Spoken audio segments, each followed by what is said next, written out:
സാധാരണക്കാർക്ക് നിത്യോപയോഗ സാധനങ്ങൾ കുറഞ്ഞ വിലയിൽ ലഭ്യമാക്കേണ്ട പൊതുവിതരണ കേന്ദ്രങ്ങളെ നോക്കുകുത്തിയാക്കുന്ന സർക്കാർ നിലപാടിൽ പ്രതിഷേധിച്ച തലയോലപ്പറമ്പ് ബ്ലോക്ക് കോൺഗ്രസ് കമ്മിറ്റിയുടെ നേതൃത്വത്തിൽ സപ്ലൈകോ സൂപ്പർമാർക്കറ്റിലേക്ക് മാർച്ചും ധർണയും നടത്തി. പ്രതിഷേധ സമരം ബ്ലോക്ക് പ്രസിഡന്റ് MK ഷിബു ഉദ്ഘാടനം ചെയ്തു.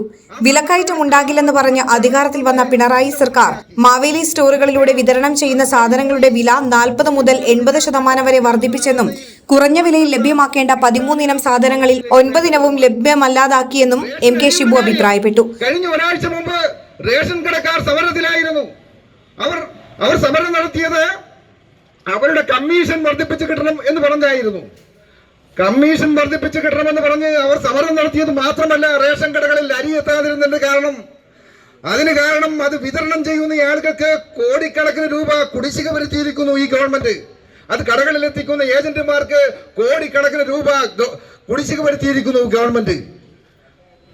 അതുപോലെ തന്നെ ഇന്ന് ആ സമരം കഴിയുമ്പോഴും പല റേഷൻ കടകളിലും അരി ലഭിക്കാനില്ലാത്ത അവസ്ഥയിലേക്ക് കേരളം മാറിയിരിക്കുന്നു. വൈസ് പ്രസിഡന്റ് PM മക്കാർ അധ്യക്ഷത വഹിച്ചു. DCC general secretary PV Prasad മുഖ്യപ്രഭാഷണം നടത്തി.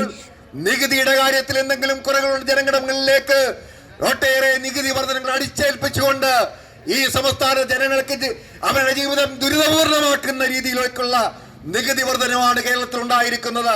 ബസ് ചാർജ് വർധനയുടെ കാര്യത്തിൽ, വൈദ്യുതി വർധനയുടെ കാര്യത്തിൽ, വീട്ടുകരം വർദ്ധിപ്പിച്ച കാര്യത്തിൽ, വെള്ളക്കരം വർദ്ധിപ്പിച്ച കാര്യത്തിൽ, ഭൂമിയുടെ കരം വർദ്ധിപ്പിച്ച കാര്യത്തിൽ നാളെ ബഡ്ജറ്റ് പറയാൻ പോകുകയാണ്.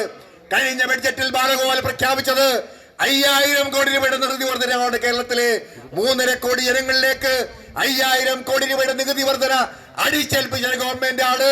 എത്രയോ ഇരട്ടി വർധനമാണ് നികുതിയുടെ കാര്യത്തിൽ ഈ സംസ്ഥാനത്തെ ജനങ്ങൾക്ക് ഏൽക്കേണ്ടി വന്നതെന്ന് ദുരിതപൂർണമായ ജീവിതം കഴിയും. നേതാക്കളായ advocate PP Sibichan, Vijayamma Babu, MR Shaji, KJ Sunny, Mohan K Thottupuram, KK Krishnakumar, PV Surendran തുടങ്ങിയവർ പ്രസംഗിച്ചു.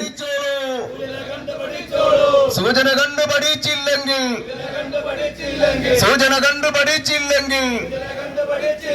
സമരത്തിൻ ഗതി മാറി വരും. അപ്പോൾ